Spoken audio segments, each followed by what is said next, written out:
బోనస్లు పండుగ సందర్భంగా ఇవ్వడానికి 2,360 కోట్ల రూపాయలు. ఇవి 41,000 పర్మనెంట్ కార్మికుల కోసం ఈ బోనస్. అదేవిధంగా సింగరేణిలో ఉన్న కాంట్రాక్ట్ కార్మికులకు కూడా పండుగ సందర్భంగా మిగతా కార్మికులకు బోనస్ వచ్చి వీళ్లకు బోనస్ లేకపోతే వాళ్ళు మనసు చిన్నపుచ్చుకుంటారని ఆలోచన చేసి మొట్టమొదటిసారి పోయిన సంవత్సరం భారతదేశంలోనే మొదటిసారి ప్రతి కార్మిక కుటుంబానికి 5,000 రూపాయల బోనస్ ఇవ్వాలని పోయిన సంవత్సరం నిర్ణయం తీసుకోవడం జరిగింది మొట్టమొదటిసారి. ఈసారి 5,500కు పెంచి 30,000 మంది కార్మికులకు దాదాపుగా 819 కోట్ల రూపాయలు ఈ కాంట్రాక్ట్ కార్మికులకు కూడా ఈ పండుగ సందర్భంగా బోనస్ ఇవ్వాలని మా ప్రభుత్వం నిర్ణయం తీసుకుంది. అందుకే ఈరోజు సింగరేణి కార్మికులకు మనస్ఫూర్తిగా శుభాకాంక్షలు తెలియజేస్తూ దసరా మీరు ఉత్సాహంగా జరుపుకోవాలి. ఈ దసరా పండుగ మనలో నూతన ఉత్తేజాన్ని నింపాలి. సింగరేణి సంస్థ మరింత లాభాల బాటలో నడవాలి. సింగరేణి సంస్థ కార్పొరేట్ కంపెనీలతో కూడా పోటీ పడి ఈరోజు తలెత్తుకునే విధంగా ఈ సంస్థను నడిపించాలన్న ఆలోచనతోటి ఈరోజు ఈ లాభాలను కార్మికులకు పంచడమే కాకుండా లాభాలలో నుంచి కొంత భవిష్యత్తు పెట్టుబడులకు కూడా ఒక ప్రణాళికబద్ధంగా ముందుకు వెళ్తున్నది. దీనికి సంబంధించి మా డిప్యూటీ సీఎం గారు కార్మిక సంస్థలతో మాట్లాడి భవిష్యత్ విస్తరణ ఏ విధంగా ఉండాలి, గతంలో ప్రభుత్వం నామినేషన్ బేసిస్ మీద మైన్లు ఇవ్వడానికి వీల్లేదు, మేము అన్ని టెండర్లు పిలుస్తామని కేంద్ర ప్రభుత్వం నిర్ణయం తీసుకొని సింగరేణి ప్రాంతంలో 2 గనులను ప్రైవేటు సంస్థలకు కట్టబెట్టడం జరిగింది. ఆనాడు సింగరేణి కార్మికులు ఆనాటి ప్రభుత్వం టెండర్లలో మేము పాల్గొనము అని చెప్పి నిర్ణయం తీసుకోవడం వల్ల మనం ఏ టెండర్లు కూడా కాంపీట్ చేయలేకపోయినాం.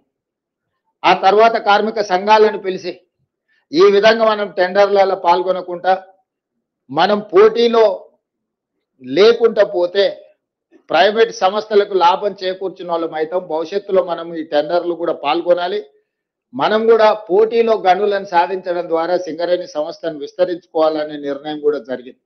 ఈ మధ్యకాలంలో కార్మిక యాజమాన్యాలు నా దగ్గరకు వచ్చి ప్రైవేటు వ్యక్తులకు కట్టబెట్టిన ఈ గనులను కూడా మీరే సింగరేణి సంస్థనే బొగ్గు వెలికి తీసే కార్యక్రమాలను కూడా చేపట్టడానికి ఏం అవకాశాలు ఉన్నాయో వాటిని కూడా పరిశీలించండి అని చెప్పి వాళ్ళు రిప్రజెంట్ చేసింది.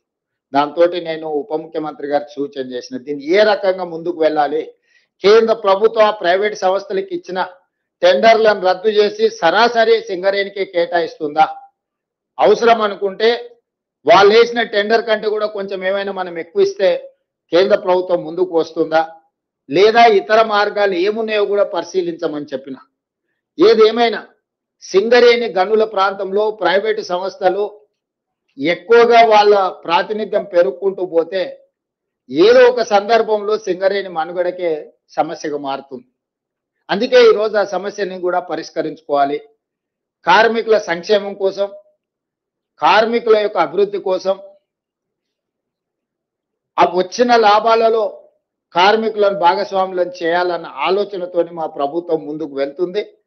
భవిష్యత్తులో కూడా కార్మికులను ఆదుకోవడమే కాకుండా అన్ని రకాలుగా వారి సమస్యలను పరిష్కరించడానికి ప్రభుత్వం ఎల్లవేళలా సిద్ధంగా ఉంది.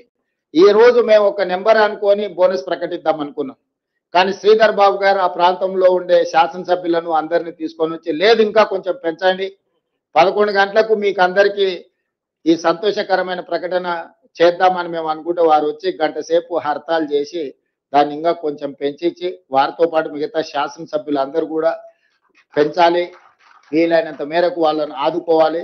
మేము అక్కడికి వెళ్ళిన తర్వాత వాళ్ళందరినీ కార్మిక సంఘాలను కార్మికులను కలిసేది ఉంటుందని వారు చెప్పడం సూచన చేయడం, మేము అనుకున్న దానికంటే కూడా కొంచెం బోనస్ పెంచే నిర్ణయం తీసుకొని వచ్చి ఈ పత్రికా సమావేశంలో ఈరోజు అనౌన్స్ చేసినాం. దసరా పండుగకి ఈ బోనస్ ఇస్తున్నాం. కోల్ ఇండియా నుంచి మన భాగస్వామ్యంతో వచ్చే వాటిని దీపావళికి మళ్ళొకసారి కార్మికులకు బోనస్ ప్రకటిస్తారు. వాటి వివరాలను కూడా కేంద్ర ప్రభుత్వంతో సంప్రదించి బట్టి విక్రమార్క గారు ఆ శాఖ దీన్ని పూర్తి స్థాయిలో పరిశీలనలు పరిగణలోకి తీసుకొని కార్మికుల యొక్క సంక్షేమం కోసం, కార్మికుల యొక్క అభివృద్ధి కోసం, కార్మికుల యొక్క భవిష్యత్ ప్రణాళిక కోసం ఈ ప్రభుత్వం పనిచేస్తుందని తెలియజేయడానికి సంతోషం వ్యక్తం చేస్తున్నాను.